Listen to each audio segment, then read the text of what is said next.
Il y a environ une semaine, le nouveau trailer de Pokémon Violet Écarlate est sorti, amenant plein de belles choses.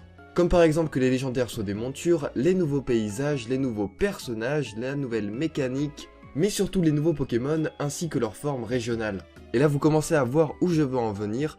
Aujourd'hui, comme pour la vidéo de Lechonk, on va designer l'évolution de l'Axolotl de Paldea. D'ailleurs, restez jusqu'à la fin, il y a des petites surprises. Bon, déjà, qu'est-ce qu'on nous dit sur lui? Ils vivent sur Terre et sont recouverts d'un film vénéneux sur leur corps. Dans les temps anciens, les axolotls de la région de Paldea vivaient sous l'eau. Ils semblent avoir été chassés à la suite d'une lutte de territoire. Ils se sont alors installés dans les tourbières. Afin de ne pas s'assécher, ils ont peu à peu appris à recouvrir leur corps d'un film toxique. Leurs branchies émettent un liquide extrêmement toxique. Le mode de vie terrestre des axolotls de Paldea a fait durcir leurs branchies. Ils se déplacent lentement à cause de leur corps lourd, mais ils peuvent se protéger en projetant un liquide toxique depuis leurs branchies. Il n'est pas rare d'observer des Pokémon empoisonnés à proximité des lieux où vivent les axolotls. Bon, le frérot est pas très amical, mais qu'est-ce qu'on peut en déduire de tout ça? Apparemment, il est très lent, à cause d'un poids lourd, mais aussi car il a dû s'adapter rapidement à un nouvel habitat très spécifique. Ça veut sûrement dire que son évolution ne pourra pas trop se mouvoir. Et deuxièmement, toute cette description nous dit très clairement qu'il est très toxique. Ils insistent beaucoup là-dessus. Je vais donc essayer de tourner autour de ça pour mon évolution. Comme d'habitude, je pars sur Procreate pour dessiner. Au début, je suis parti sur une forme régionale de Marest, mais j'ai appris que l'évolution d'Axolotl ne serait pas un Marest, mais une nouvelle évolution.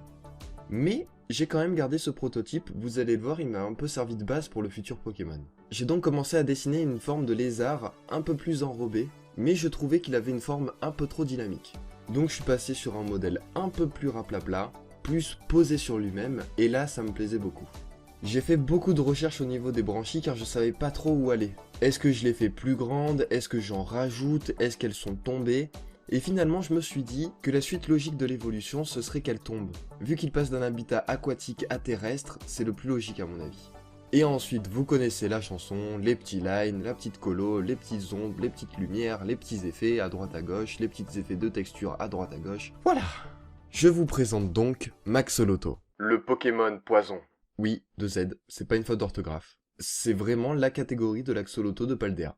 C'est sûrement un jeu de mots entre poison et poisson, je pense. Bref.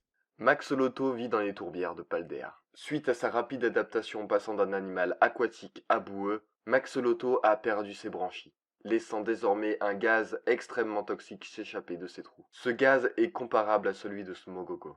Voilà, j'espère que cette vidéo un peu rapide vous aura plu, mais maintenant j'ai quelque chose à vous montrer. Sur mon serveur Discord, il arrive que l'on organise des petits challenges avec le staff. Et le dernier, c'était celui-ci. Créer l'évolution de la forme régionale d'Axolotl. Et voici les créations d'abonnés. Incroyable, non? Je trouve qu'il y a vraiment eu des dingueries cette fois, bravo à tous. Et si vous voulez participer au prochain challenge, vous aussi vous pouvez, il faut juste rejoindre le Discord, c'est très simple. Oh, et d'ailleurs, bravo aux 3 gagnants. Et comme promis, un gros bisou à vous 3. Bref, bonne journée à tous, bisous.